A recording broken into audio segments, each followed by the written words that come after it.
बच्चों, आज का हमारा टॉपिक है Coulomb's law in vector form. हम लोग के पास है दो चार्ज, पहला Q1, दूसरा Q2। अब Coulomb's law in scalar form तो पढ़ लिए कि F इज इक्वल टू के Q1 Q2 होता है, लेकिन वेक्टर फॉर्म में पढ़ना है। तो इन दोनों के बीच में डिस्टेंस है R। अब Q2 जो है वो Q1 को उधर धकेलेगा। क्यों धकेलेगा? दोनों पॉजिटिव है, ये भी पॉजिटिव, ये भी पॉजिटिव। ये Q1 को धकेला तो कुछ फोर्स धकेलेगा वेक्टर में। वेक्टर के पास मैग्नीट्यूड होता है, डायरेक्शन होता है। कुछ फोर्स से धकेलेगा तो इस फोर्स का नाम रख देते हैं force on one due to two. अब Q2 पर भी कुछ फोर्स के साथ Q1 धकेलेगा तो Q2 पे जो फोर्स लग रहा है उसका नाम रख देते कि force on two due to one. अब डायरेक्शन पहले इधर करते हैं, फोर्स पहले वन पर निकालते फिर टू पर निकालेंगे। तो वन पे जो फोर्स लग रहा है तो डिस्टेंस किधर से किधर जाएगा? डिस्टेंस जाएगा Q2 से Q1 की तरफ। ये है पॉइंट R1 में, ये है पॉइंट R2 में। तो पॉइंट R2 से जाएगा पॉइंट R1 में, तो R2 माइनस R1, और ये वेक्टर में।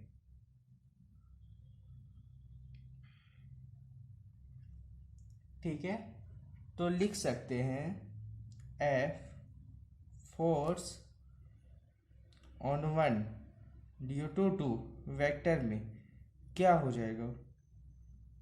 पहले मैग्नीट्यूड लिखते के Q1 Q2 by R square.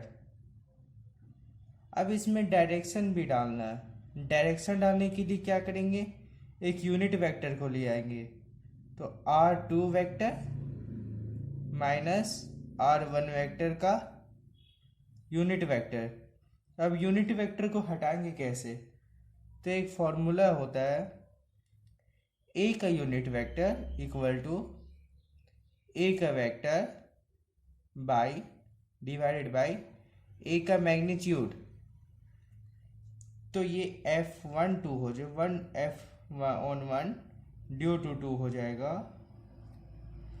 Q1 के Q1 Q2 by R square. और ये यूनिट वेक्टर बदल जाएगा इसमें, तो R2 vector minus R1 vector by R2 minus R1 का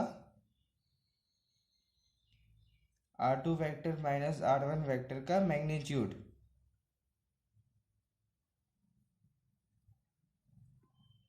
अब देखिए यहां तक किसको रहने देते। अब F on two due to one, इसमें क्या होगा? K Q1 Q2 divided by R square. इसमें डिस्टेंस जाएगा इधर से इधर, तो डायरेक्शन रहेगा डिस्टेंस का। फोर्स किधर लगेगा? Q1 से Q2 की तरफ, तो force on two due to one.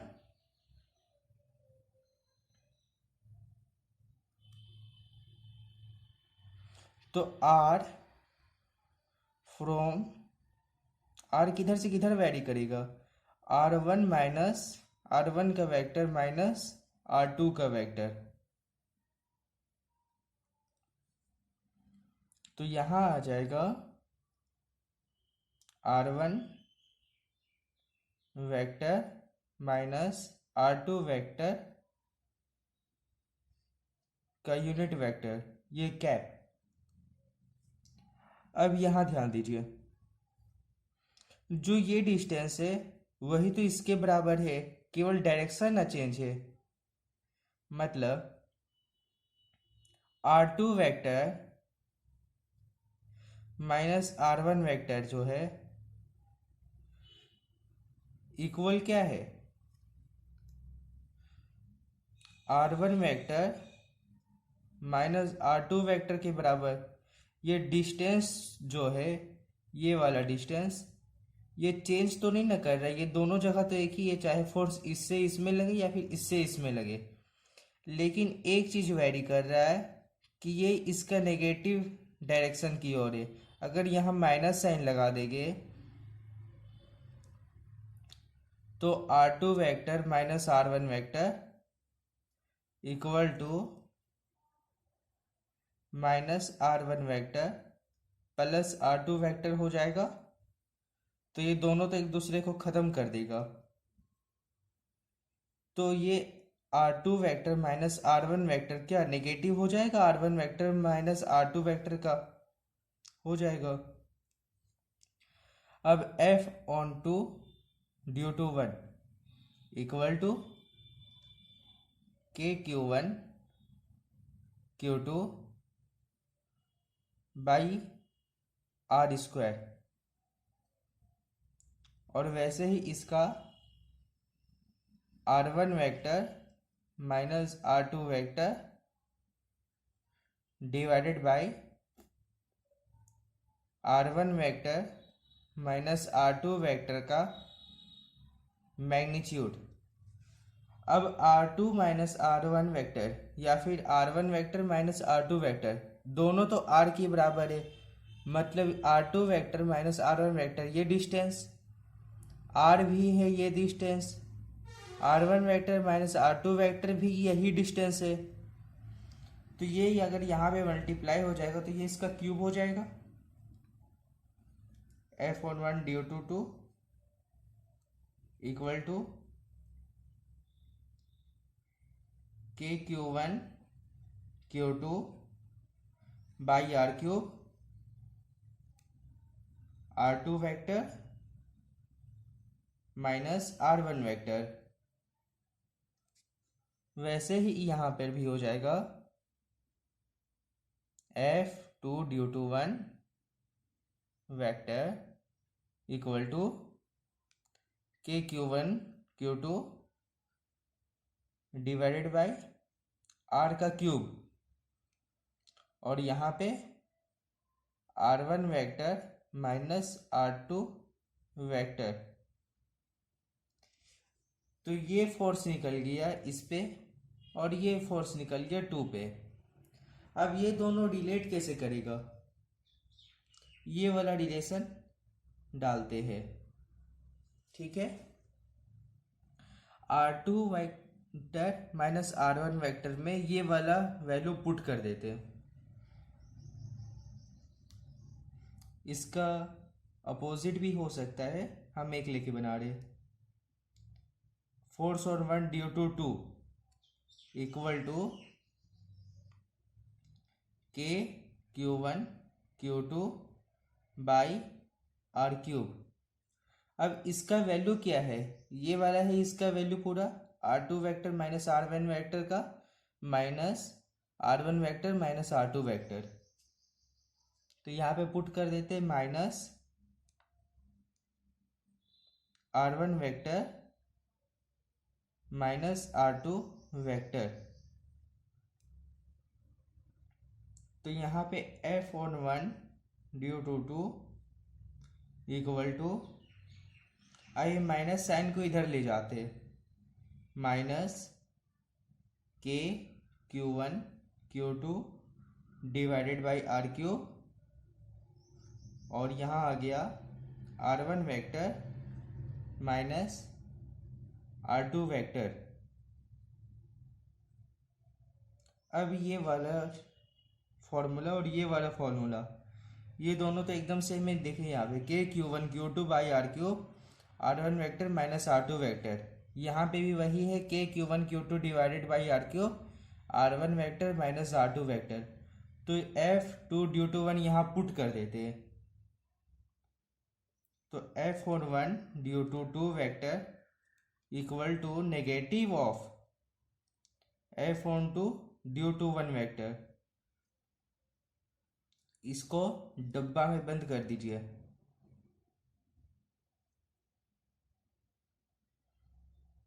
तो जो इसमें फोर्स लग रहा है वो अपोजिट है इसमें जो फोर्स लग रहा है डायरेक्शन में, मैग्नीट्यूड में दोनों सेम है, अलग नहीं है। यहाँ तक Coulomb's law in vector form समझ में आ गया। दो चार्ज है, दोनों के बीच का डिस्टेंस r है, इसमें फोर्स लग रहा है F11 ड्यू टू 2, डिस्टेंस इधर जा रहा है R2 से 1 की तरफ, R2 माइनस R1 दोनों का वेक्टर। यहाँ पे इसको डिराइव किया। फिर F12 ड्यू टू 1, तो यहाँ पे डिस्टेंस वेरी कर रहा है R1 से R2 तक, तो R1 से वेक्टर माइनस R2 वेक्टर दोनों इक्वल है, केवल डायरेक्शन अलग है, इसलिए नेगेटिव का साइन दिए हैं। F12 ड्यू टू 1 निकल गया। अब यहाँ इसका वैल्यू यह R1 वेक्टर माइनस R2 का वैल्यू यहाँ से उठा के यहाँ पुट किए, नेगेटिव साइन बाहर ले गए, इसका वैल्यू इसके बराबर आ गया। तो F1 due to 2 is equal to negative of F12 due to 1 आ गया। यहाँ तक सबको क्लियर हो गया।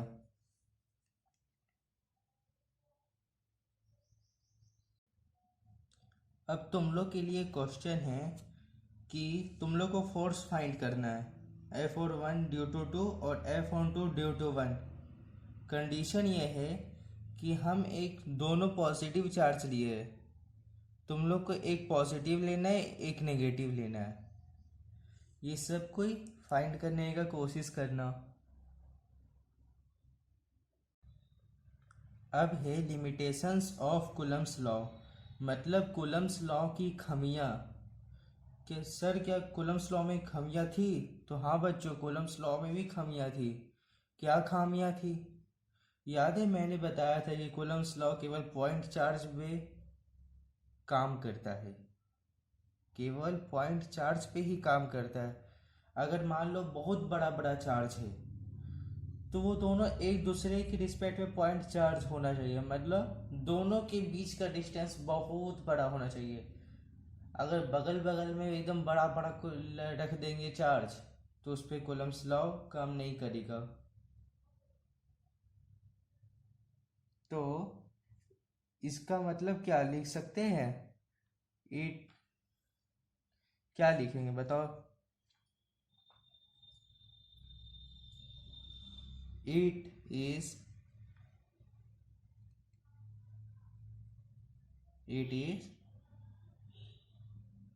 only applied in क्या? Point charges, point charges. और दूसरा क्या है? दूसरा ये है कि जब चार्ज रेस्ट पे होगा, चार्ज रेस्ट पे होगा। और एक और है कि एक चार्ज मोशन में रहेगा और एक चार्ज रेस्ट पे होगा, तब भी ये काम करेगा। मतलब Q1 भी रेस्ट में, Q2 भी रेस्ट में, REST रेस्ट, तो इसमें काम करेगा, काम करेगा। लेकिन जब Q1 मान लो या Q2 दोनों में से कोई भी एक रेस्ट में है और एक मोशन में, तो भी ये काम करेगा, ये काम करेगा। लेकिन क्या? R चेंज नहीं करेगा तब, R चेंज नहीं करेगा तब। इसका मतलब क्या हुआ? अगर एक चार्ज रेस्ट में एक चार्ज मोशन में, सब जगह ये क्यों काम नहीं करेगा? अगर मान लो तुम खड़ा है और तुम्हारा दोस्त दौड़ रहा है,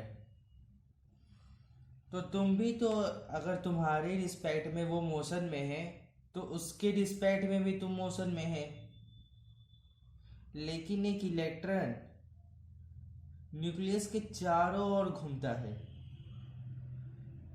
तो जैसे इलेक्ट्रॉन मोशन में है और न्यूक्लियस रेस्ट में है, लेकिन तुम और खड़ा है और तेरा दोस्त दौड़ रहा है, तो उसमें आर इंक्रीज करेगा। लेकिन इलेक्ट्रॉन न्यूक्लियस के चारों ओर घूम रहा है, ना ही वहां पे आर इंक्रीज कर रहा है और ना ही आर डिक्रीज कर रहा है। तो जब आर चेंज नहीं करेगा तभी रेस्ट और मोशन वाला फॉर्मूला उस पर अप्लाई होगा, कूलम्ब्स लॉ उस पर अप्लाई होगा, वरना कोई कंडीशन में नहीं होगा। और Q1 जो है वो मोशन और Q2 भी मोशन में रहेगा, तो यहाँ पे काम नहीं करेगा। कौन नहीं करेगा? Coulomb's law.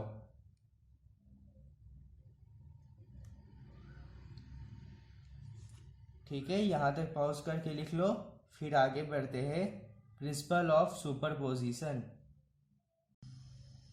Principle of superposition, इसमें क्या है? मान लो एक चार्ज यहाँ है Q, और एक चार्ज यहाँ है Q1।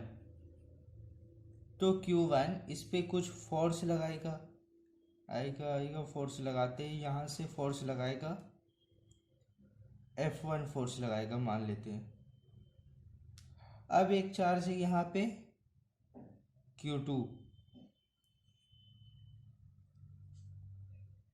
Q2 भी इस पे फोर्स लगाया, यहाँ फोर्स लगाया F2। अब एक और चार्ज है Q3,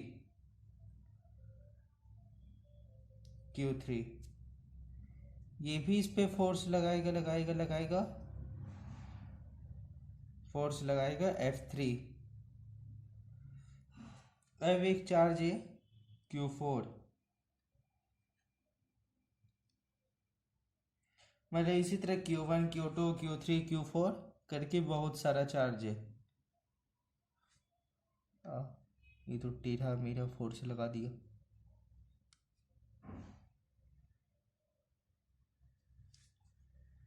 फोर्स लगाया F4। तो ये जो Q1 ये Q पे जितना फोर्स लगा रहा है ना, वो Q पे जितना फोर्स लगा रहा है इससे इंडिपेंडेंट है, मतलब इससे इसको कोई मतलब नहीं है। समझ गए ना? जैसे मान लीजिए ये रहे आप, ये तुम है, मोनू सोनू जो भी तुम्हारा नाम है।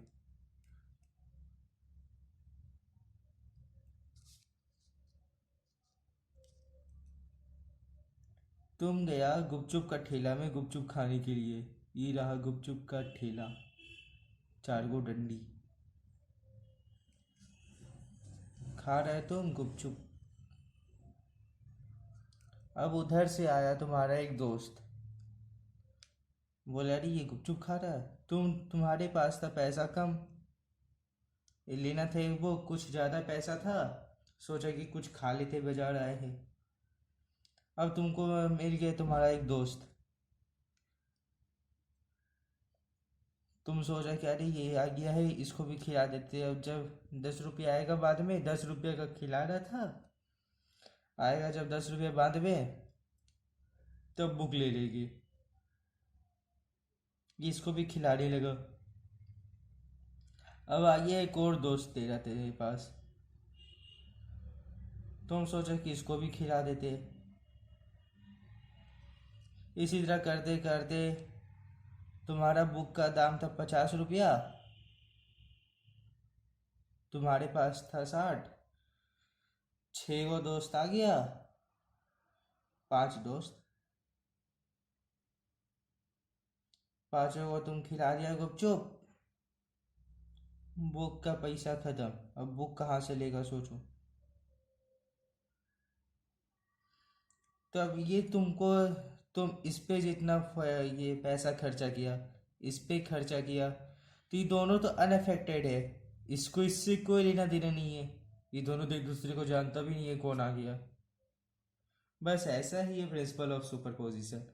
ये इस पे कितना फोर्स लगा रहा है, ये इस पे कितना फोर्स लगा रहा है, तो ये जितना फोर्स लगा रहा है उससे ये अनअफेक्टेड है।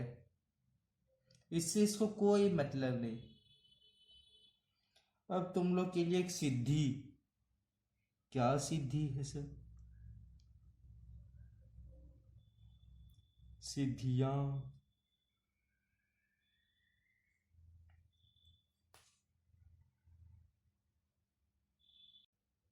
तो सिद्धि ये है कि मान लो एक चार्ज यहाँ है Q, एक चार्ज यहाँ है Q1, एक चार्ज यहाँ है Q2। अब Q1 इस पे फोर्स लगा रहा है इधर, इधर लगा रहा है फोर्स। फोर्स का नाम दे देते हैं F1। और ये Q2 फोर्स लगा रहा है इधर, ये लगा रहा है फोर्स इधर, फोर्स का नाम F2। तो ये जो चार्ज है ये इधर जाएगा, चार्ज जो है वो इधर जाएगा। क्यों इधर जाएगा? इसको पैरेललोग्राम बनाओ, इसके पैरेलल एक लाइन खींचो,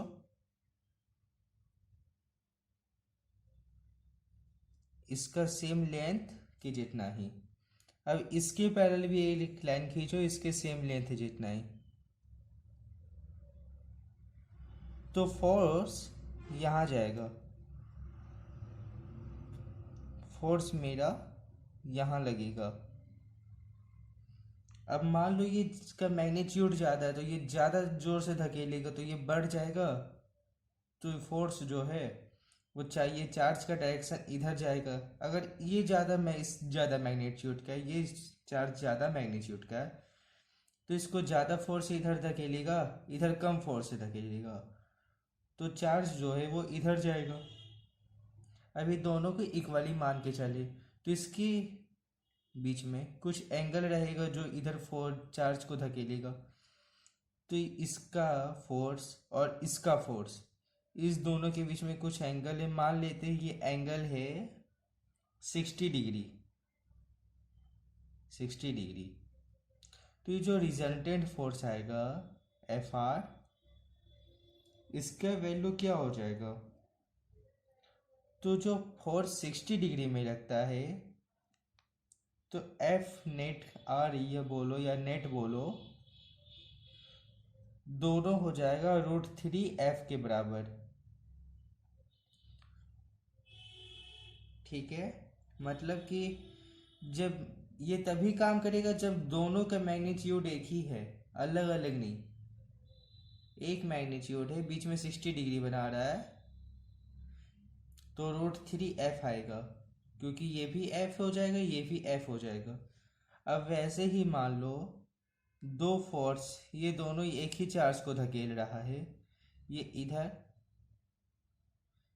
कोई भी दो पॉइंट, एक पॉइंट में चार्ज मान लेते हैं, बनाएगा F, एक F इधर, F1, F2 इधर, बीच में 90 डिग्री ये चार्ज Q। रिजल्टेंट कहाँ जाएगा? बीचों बीच होके। तो ये Fr हो जाएगा, Fr F नेट 90 डिग्री में हो जाएगा √2F। वैसे ही मान लो एक इधर फोर्स और एक इधर फोर्स, यहाँ Q, F1, F2, दोनों के बीच का एंगल 120 डिग्री। तो जो रिजल्टेड फोर्स, नेट फोर्स आएगा F नेट ये बराबर होगा, किसके बराबर होगा? एफ के बराबर ही होगा। मतलब F1 F2 F तीनों बराबर होगा। तो होमवर्क करना है कि वेक्टर फॉर्म में एक चार्ज पॉजिटिव लेना है, एक चार्ज नेगेटिव लेना, और दोनों के बीच का फोर्स निकालना है। मतलब Q1 पे फोर्स लगाना है, Q2 पे फोर्स लगाना है। ये होमवर्क है आज का, और आज के लिए बस इतना ही। तो पढ़ाई करते रहे।